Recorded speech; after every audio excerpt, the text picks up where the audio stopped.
Ladies, gentlemen, and others, today's guest on the pod is actually someone I've been looking forward to speak with for so long. Roshni Chopra is one of the first people to get into the influencer life coming from the journey of being an actor. Someone who has done so much of work on television and in the acting space and also in the anchoring space from what I've recently learned. And I'm just really looking forward to sit down, talk with her about her journey, talk to her about her mom life, and get to know her a little more closely than I did. Welcome to the pod, Roshni. Thank you, Aanam. I'm so happy to be here. This is the first podcast I'm coming on, so I'm like legit excited and nervous at the same time. But yes, really looking forward to this and seeing what beans I spill myself. I have no plans.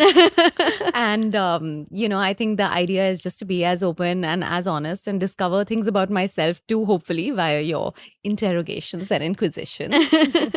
Thank you for being here. I feel like I know you, but I also feel like there's so much more I want to get to know you on. I have to tell everyone who's listening the first time, and this is going to sound like I'm saying a love story because I thought it for a second. I was like, wait, we met in the Maldives. We did. But this is not a love story.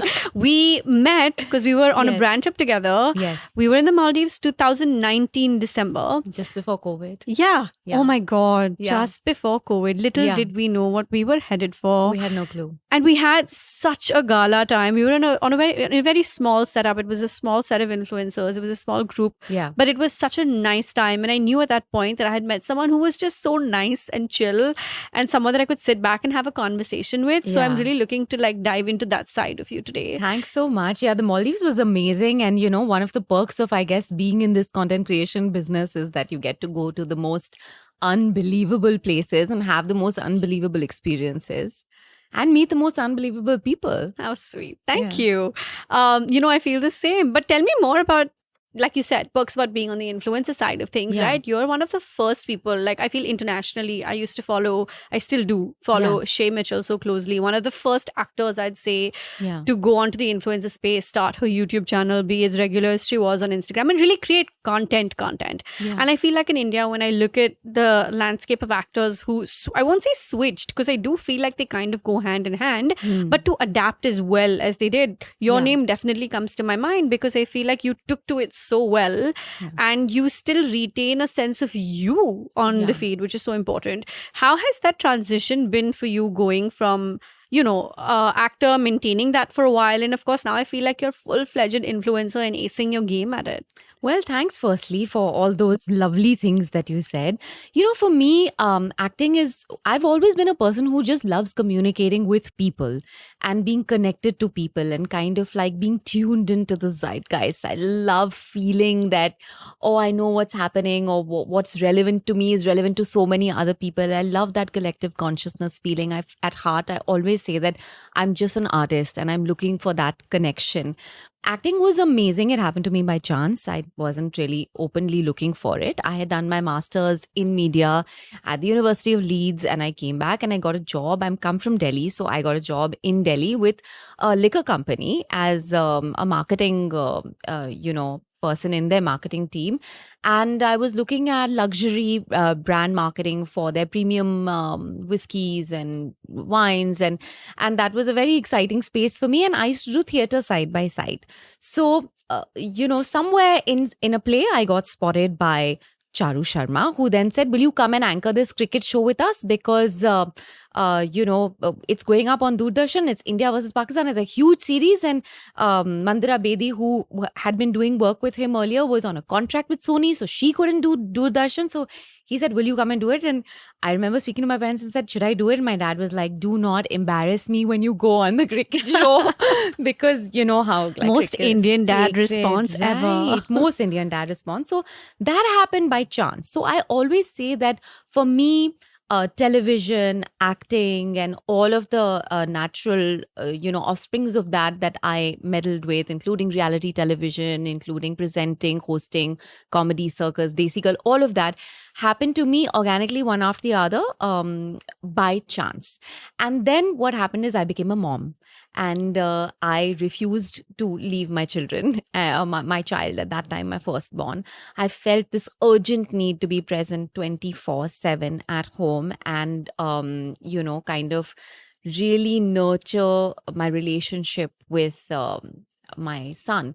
And I'd say that sort of period lasted for me for about a year and a half too, after which I started feeling slightly claustrophobic, that, I need to find myself, I need to find my voice, I need to find something that excites me outside of this relationship, because while my baby now is a toddler and is definitely not as reliant on me as he was when he was born, I don't want to confine my life experience to just being a mom. I would like to, expand my horizon, and I have so much to say, and I have so much creativity inside me, and that creativity makes me feel alive. So how do I find a way to express that? So in the middle of all of these thoughts, I started, when I was acting, Instagram wasn't a thing. There was no Instagram, in Right. fact. So I didn't get the kind of crazy 10 million followers that had it been there at the time of Kasam Se, which was the number one show for so long. I would have been, with that kind of following. And then that would have been very hard for me to shift, I think, because those people would have wanted only Roshni the actor.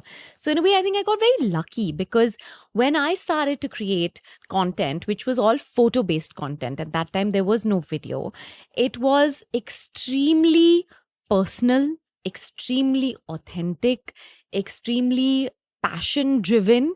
And it was also my escape route from everything that was kind of hard and practical and challenging in real life. There was this 1 or 2 hours a day where I would escape to La La Land, and I would be Roshni the unicorn, and I would create these photographs or these, little bits and pieces of things that I wanted to share with the world, that I would pluck out of my imagination. And somehow this platform allowed you to bring them to life and to share them. And there were somehow enough people who related to it, who liked it, who found a little bit of entertainment, a little bit of relief, a little bit of aesthetic pleasure. And that's how it started for me. What year was this? When did you start? What year? So I think very consciously I started around, I'd say, 2018. So about 5 years ago. 5 years ago. From now. Yeah, 5 years ago. But that's amazing, because in 5 years, and I say this from a very data driven point of view when I say this to you, Okay. I do think you got lucky by not going into those 10 million number figure, like you said, Yeah. for example, because what happens with that also is Yeah. because you do so much luxury content, Yes. your audience is not necessarily on the same page as you. You know what I No. mean? Yeah. So I feel like you kind of have quality over quantity in that case. I completely agree with you. There are times when I've been very sad and very upset that, oh, this post is so nice, and why aren't 40,000 people liking it? And Yeah. but the kind of content that you do is directly proportionate. I mean, I'd say the more luxurious or the more premium your content is, the harder it is to find those people. Yeah. And even if those people are following you, they're less likely to like it. It's just, I was at this beautiful event, this live show.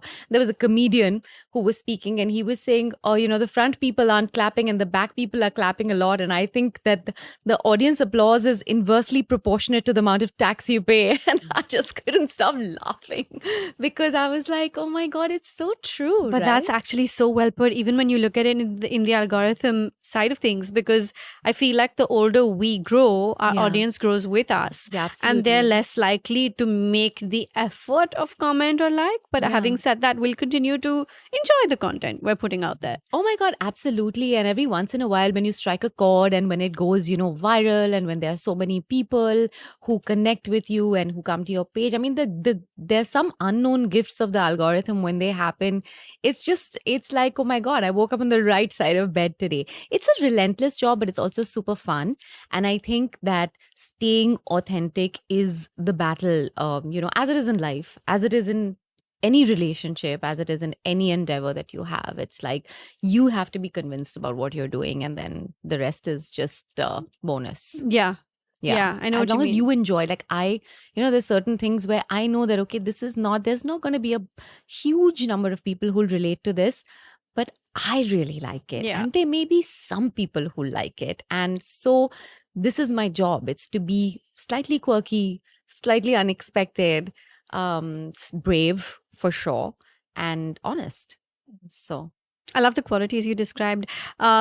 Relating to the fact that you said that, why aren't 40,000 people liking this? I was having this conversation with my team about an hour ago before we started recording this podcast. I have a reel that's currently blown up and I should be happy about it. I really should be happy about Absolutely. it because it's doing about 5 times of my usual reach and about 10 times of my usual views. And Amazing. all I'm thinking is, wait, but this was supposed to be the filler reel. I'm like, I hadn't put much thought into that. Yeah. So you really don't know what's going to But work. sometimes it's just that. And I've noticed this, when I get really coiled up and I get really like into this thought process In your head. and in my head, and I'll churn and I'll churn and I'll churn. And if I overprocess my creativity, it's not leading anywhere. And sometimes when you're just having a blast of a time and you just organically will put something together, it's the energy with which you approach it, the ease with which you approach it. And that's what there's so many writers or artists have spoken about inspiration and how it strikes you when you're least looking for it. And you just have to be like open to that moment, and you're just the channel ultimately for inspiration, right? You're just putting it out. You don't even own it. After a while, it's just like an idea that came and you were the channel for it. So yeah, I guess we all need to learn to take ourselves less seriously. Oh man, I really need to take the algorithm less seriously. I think about it less and less with each day, and I'm scared because I'm like, am I starting to not care? Yeah. Is that where I've come to? But how do you deal with it when you do put in so much of work into a certain post? Yeah. Where you have the aesthetics in check, your sponsors in check, Yeah. your content is in check, and if it doesn't do well, how do you deal with a situation like that? Now, as a full-time creator, those are parameters and things that we have to pay attention to.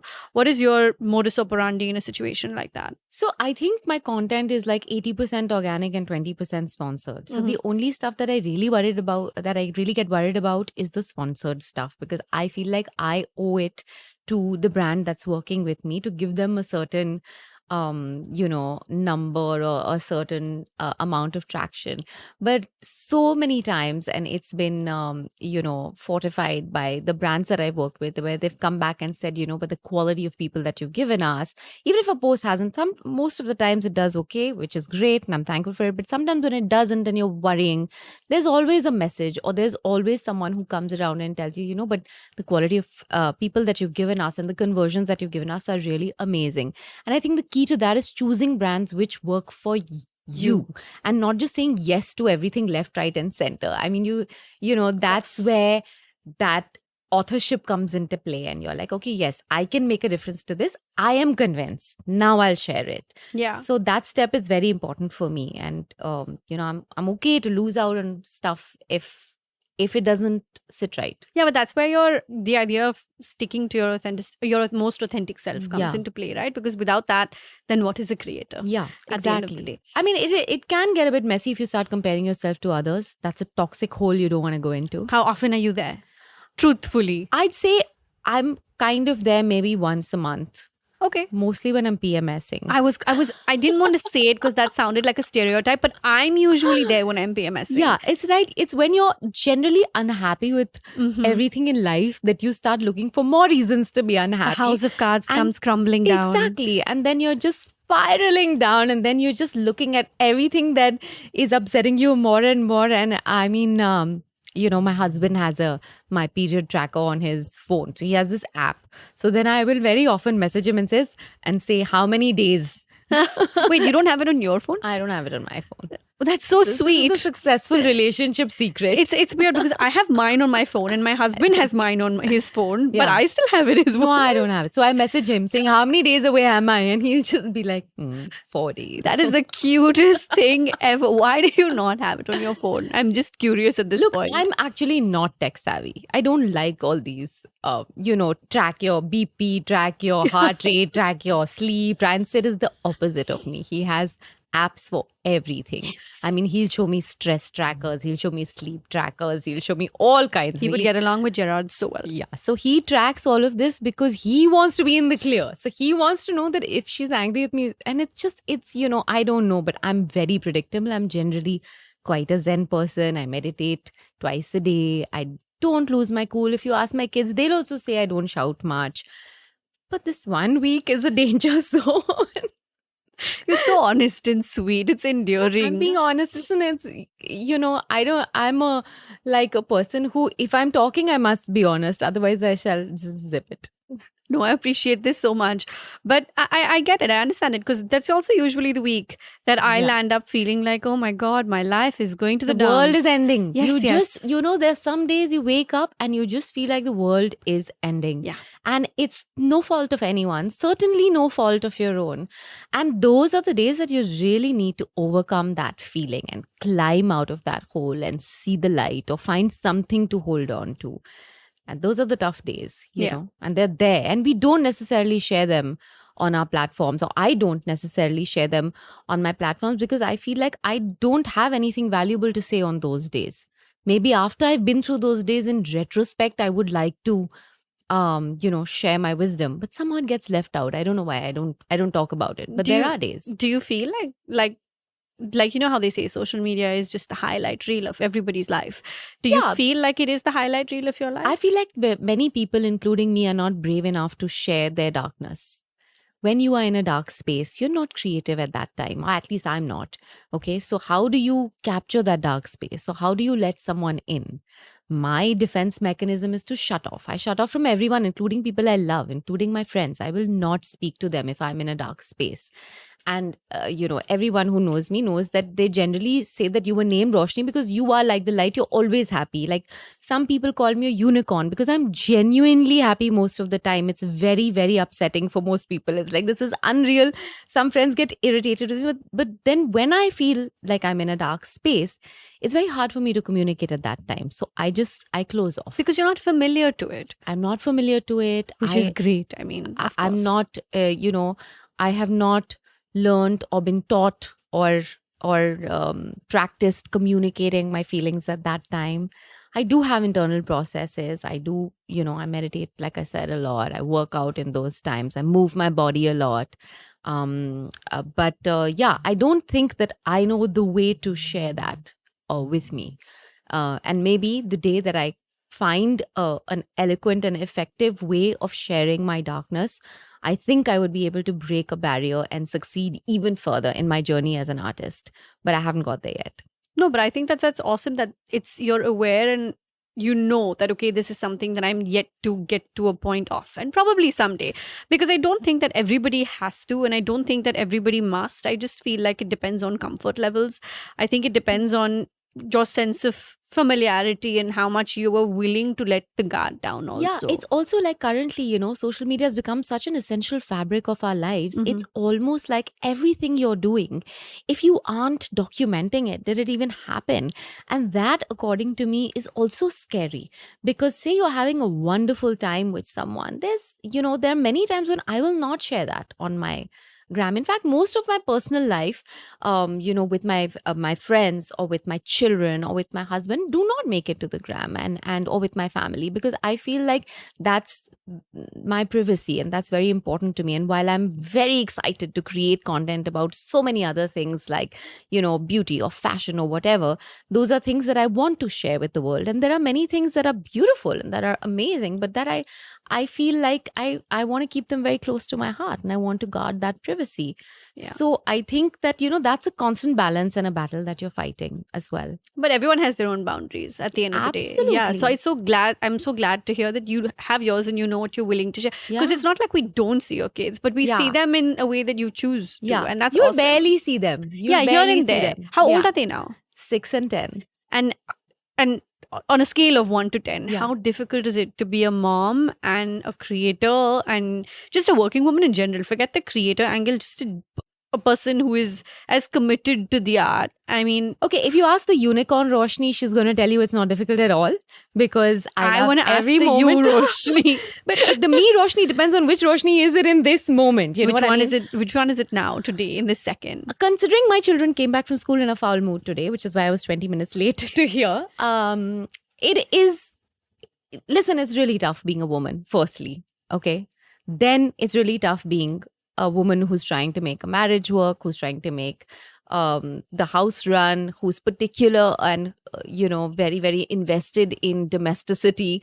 And then it's add to that being a very, very present committed, driven parent. And when a father is working and when a mother is working, somehow, even from my own personal experience, you're skewed very differently. If my husband is at work, he will, it's not that he doesn't care, but he will not call to say, "Bachcho ne kya khaya?" or "What's for lunch?" or "Have they eaten?" or "Did they finish their tiffin?" However, whether I'm at work or not, whether I'm in the toughest campaign of my life or the most prestigious awards of my life or not, I will still be bothered and I will still call 20 times to check and to speak to them and to make sure that I rush back to put them to bed. And we are wired differently. I am a feminist, so I don't want to put gender stereotypes, but I'm speaking from a very personal perspective of my husband and I.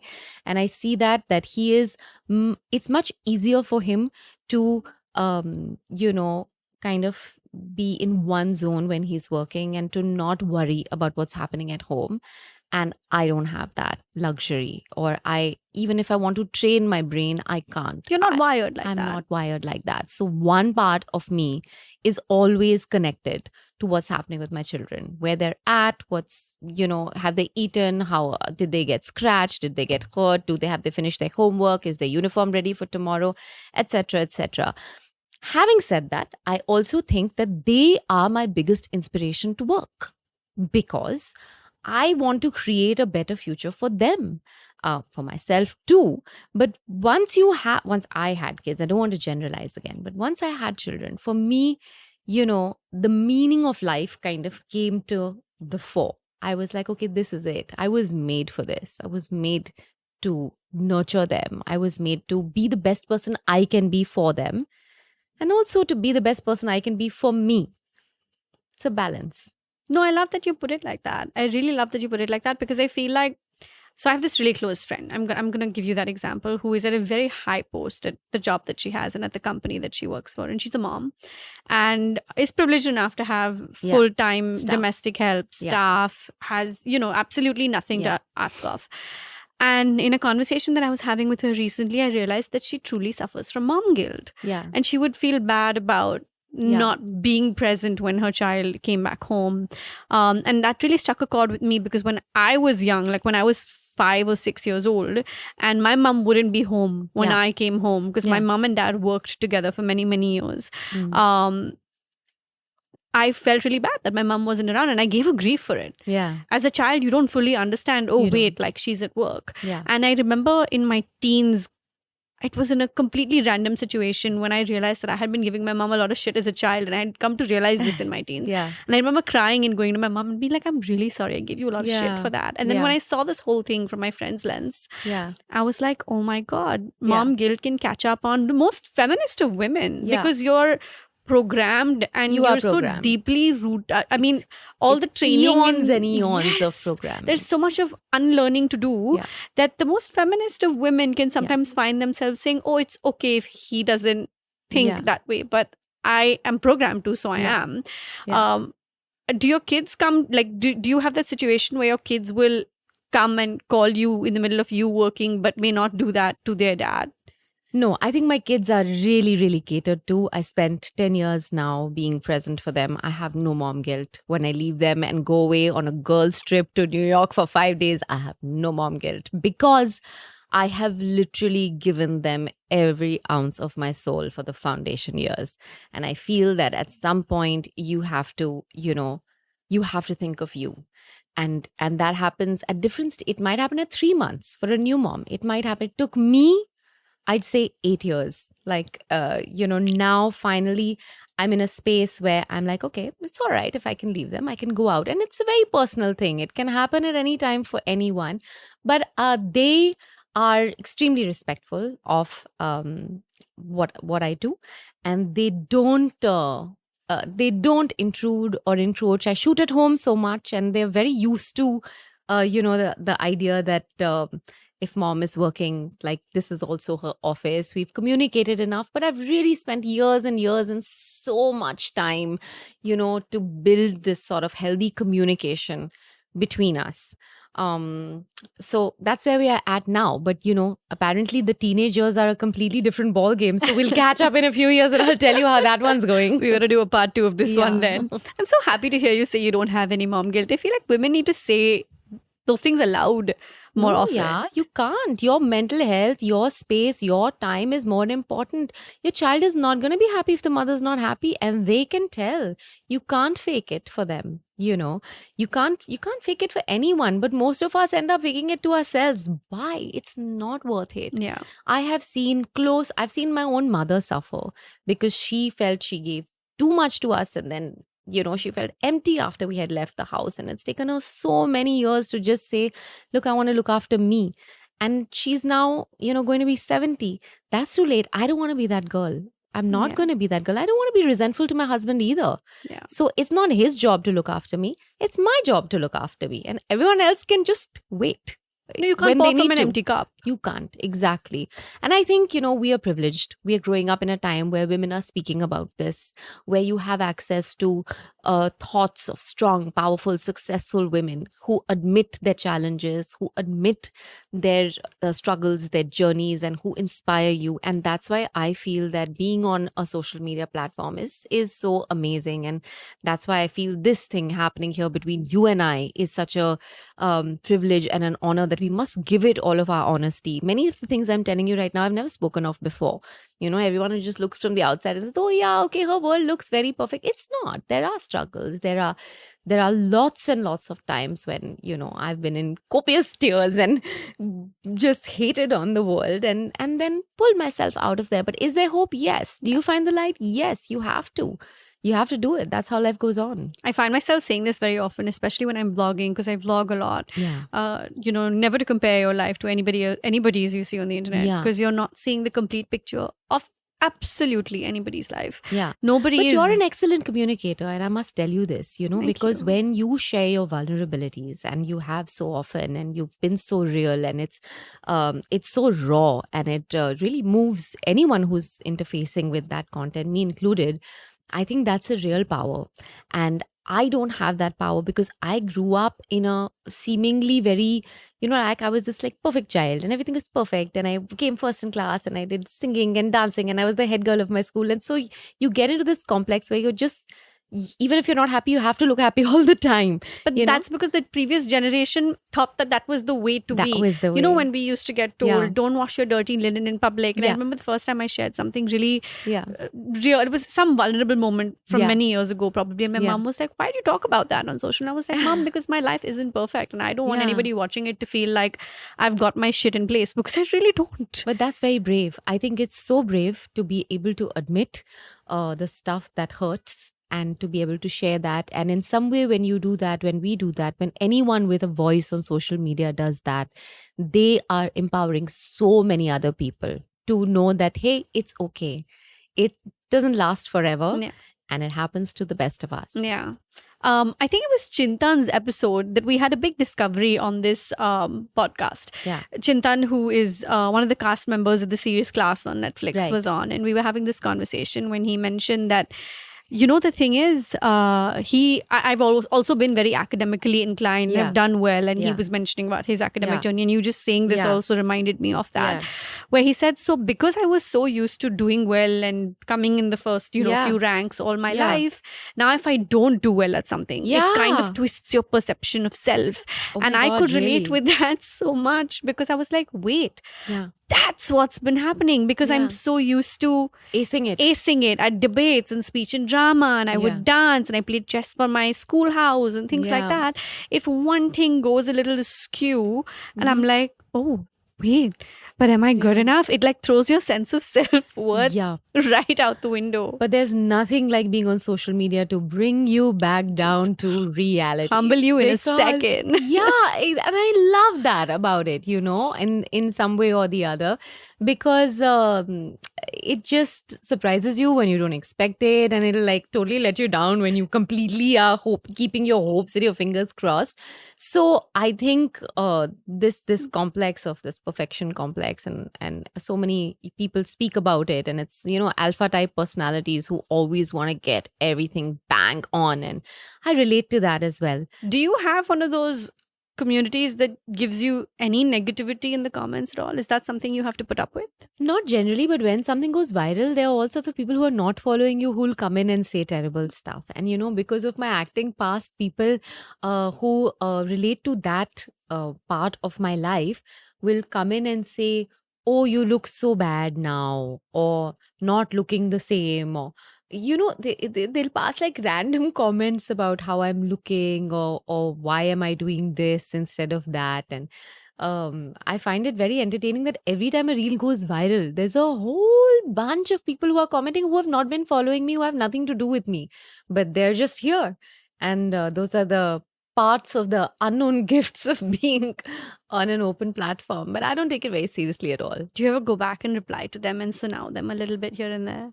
Initially, I used to engage. I used to feel like I have to clarify my point of view, and I have to like let them know that, like someone will say, oh, you're doing a beauty reel with a filter. And when I'm not using a filter, I never use filters for when we do beauty or skin related content. And then I would feel the need to justify myself.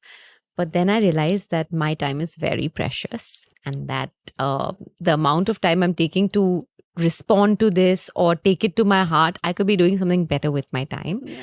And so now I really don't. I have a very strong spiritual practice. It holds me in really good stead from all of the negativity that there is to face in life. That's amazing. I feel like that is the minus point about virality and the viral content that nobody talks about, though. Oh, completely. But even if you go to any, people who have 30, 40 million followers and you go and see their comments, there are more crazy Bad people in there than you can imagine. Yeah. So I think, it has to all be taken with a pinch of salt. I'm very grateful for the kind of people that I have currently. And it's, I lost so many followers as an actor when I started creating content. And they were all people who just were like, ye kya kar rahi hai? What is this? Like, who wants to know how to style this or how to make this cookie or whatever? They were not interested. And I lost them. And at that point, I was very happy that they had moved on and that we were opening doors for people who actually cared and who actually wanted to know. And that's why I really think that, I'm in a lucky spot actually, because we've kind of over these 5 years really found people who care about or who like what I do. Or filtered those out who aren't as on brand for who you are as a creator. Yeah. I have two very specific things that come to my mind in my case when I think of viral content that led me to have similar experiences where people will come and say the most nauseating things, for lack of any other way of describing them. It's not the one that I was talking about earlier. Something went viral, and my husband proposed to me at the time when Instagram proposals weren't really a thing. Oh, right? okay. So this is like 7 years ago. We weren't firing up the SLRs, and we weren't getting. It wasn't a show. It was a proposal. Yes, it was in his living room, and I was in home furry slippers, and it was his birthday, and it was not as well lit as today I would like for it to have been. Yeah. And on his birthday last year, because he proposed to me on his birthday, I put up a YouTube shorts, which I think is viral till date, if you ask me, because it is still one of my most viewed shorts in my last 24 or 48 hours. And I will get the most absurd, vile comments on it, and now I laugh about it. But initially it used to upset me, and it would worry me that it was going to upset my husband. I mean, it's great that he's the most zen human being I know. Oh my God, touch he's a wood. chiller. Because it would have really thrown somebody else off their center. I've been told the most ridiculous, garbage kind of things that I can only laugh about talking about now. And I've really broken it down in the podcast on the episode that he was on earlier. And then there was this one of my best friends got married last year. And as we do in haldi functions, I took haldi and rubbed it all over her. And I'm saying all over. And that got edited out. And it got memeified. And it spread like wildfire. Wow. I deleted it when it hit 28 to 30 million views, because I realized this was getting taken by the most random pages and made the most weird, disgusting. Now I'm finding it funny. At that time we were so grossed out. And then I was like, you know what?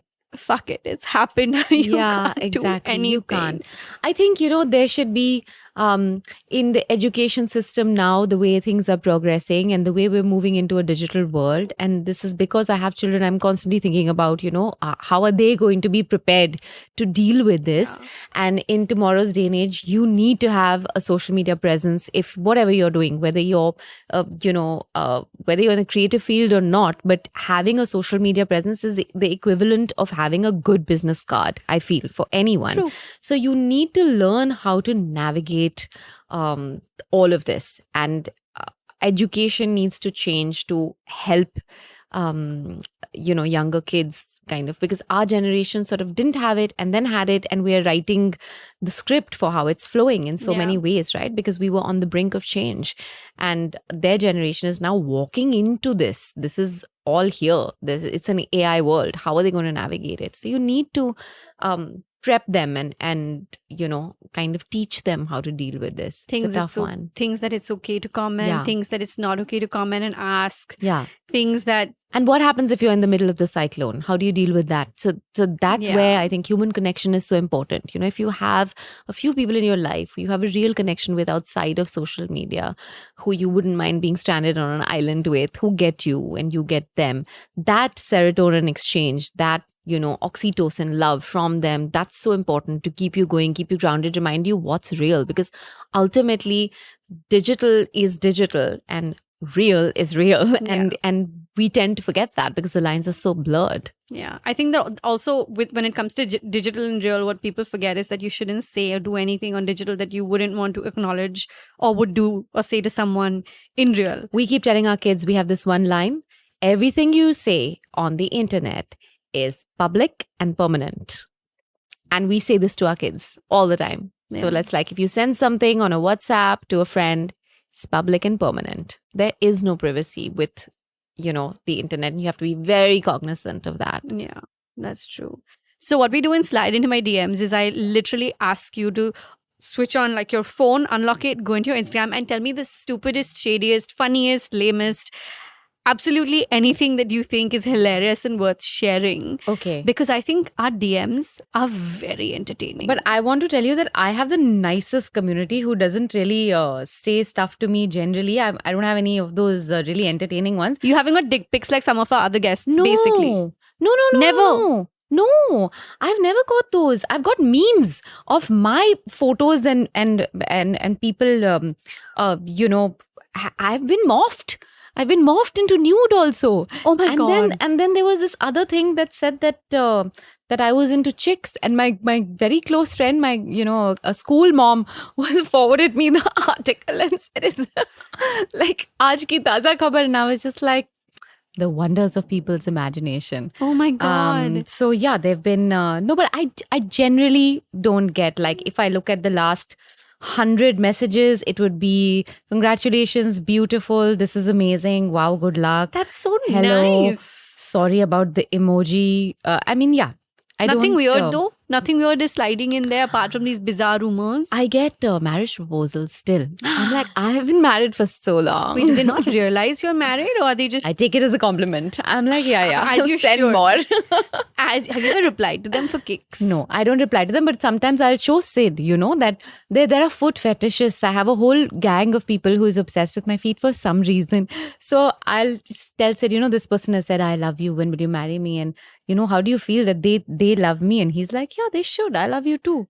He's very not possessive. So. I have a feeling Sid and Gerard, we must not introduce them actually, because they will really get along. But listen, I think that is the secret also to having a public face, right? You have to have a partner and a spouse who is secure, and who is not holding you back, and who is not... in any way cramping your style. I can take everything with a grain of salt. Yes, I think that's a really big blessing to have. Yeah.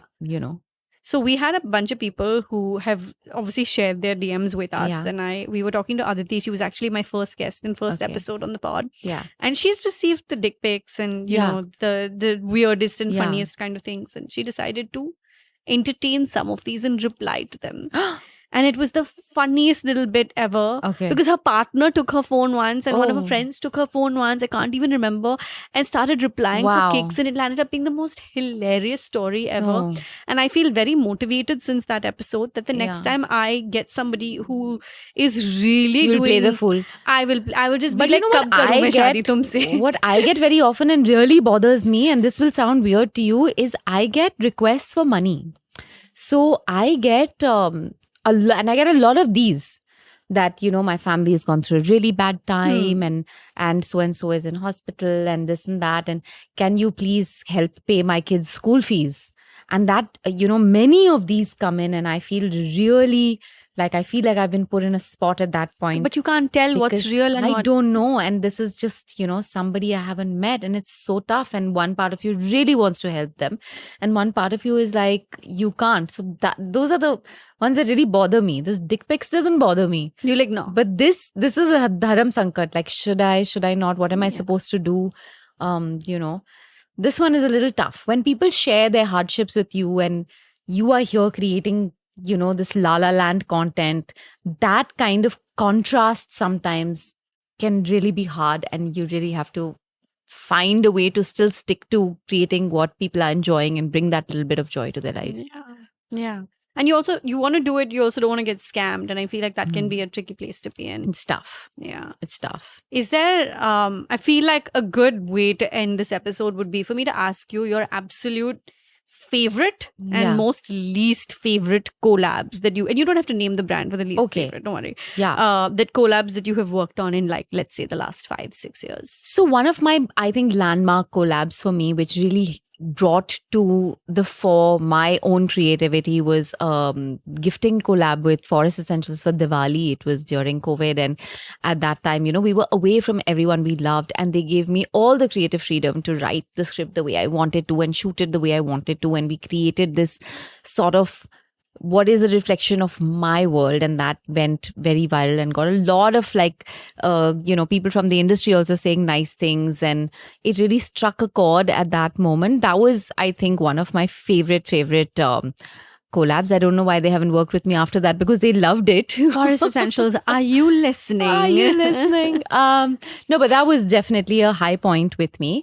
And a low point, I won't mention the name of the brand, but has been, you know, a beauty brand which wanted me to shoot to fake a full face of makeup. So a low point would be just where a beauty brand, you know, is really over controlling the entire campaign, asking you to wear makeup and pretend like you're not, and no disclaimers, cannot hashtag ad. This was, of course, before the enforcements came in and the directions came in, and then also didn't end up paying us for that campaign. So that was a really, really, really bad experience. And yeah. What do you do in a situation when they're not paying you for your work? We're still fighting to get paid. How long has this been going on? 2 years now, 2.5 years. Would you ever call a brand out on socials for not paying you? You know, the thing is that I don't know if it's the brand or the agency, and the agency handles so many other brands as well. So one has to get to the bottom of it. We're still trying hard, but I would call them out. I would. I would. You know, ultimately you have to have the balls to say that I was done wrong and that's not okay. You have to stand up for yourself. Otherwise, who's going to stand up for you? 2 years is a long time. You're a patient woman, man. Yes, I'm extremely patient. Maybe don't be this patient, Roshni. Stop meditating. Maybe just 3 times a week for you. You're meditated enough. But thank you for coming on the pod. Thank you for being your honest, open self and sharing so much. You did. I'm so glad. I had fun, and you're excellent at this. So I wish you and the pod all the best. Thank you very, very, very much. I truly appreciate it. Cheers.